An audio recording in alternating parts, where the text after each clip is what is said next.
How do oneself navigate through situations, right? So one is there's an obligation of religion that you have to be Muslim, and on the other hand, you have to fit in the society. So fitting into society for Islam is that we abide by the laws of the country and we contribute towards the goodness of this country. Does that make sense to everyone? Sisters, brothers?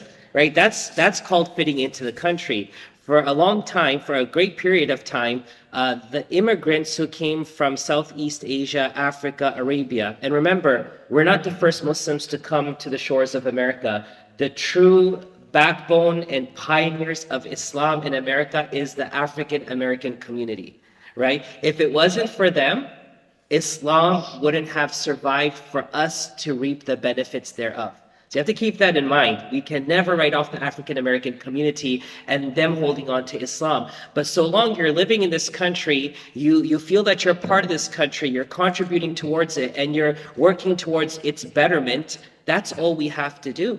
Right. Because it's not a question about apple pie or baklava, right? It's not a question about that. It's not baseball or cricket. It's actually about understanding that you have something to give, not that you have nothing to offer, so you need to take everything that's been given to you. That's exactly, yeah. So how to be mentally prepared in anticipating this scenario, Dr. Asif? Yeah, that's an interesting question. One thing is education. A person should be ready to figure out what it is and who am I and why am I living here. Here in America, it's basically a melting pot. We are all getting, coming from different countries. We are not going back.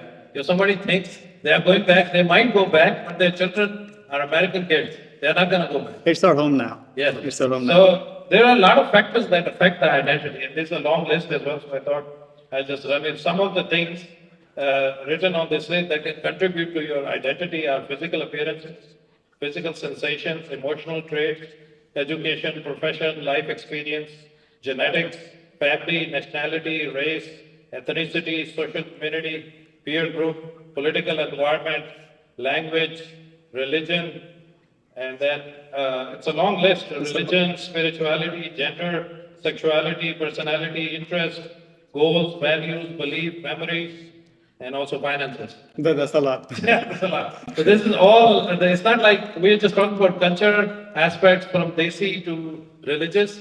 That's just one tiny aspect of identity. All these other things are also part of identity, and they can lead to identity crisis. So if it happens that you're in a crisis, you should seek help.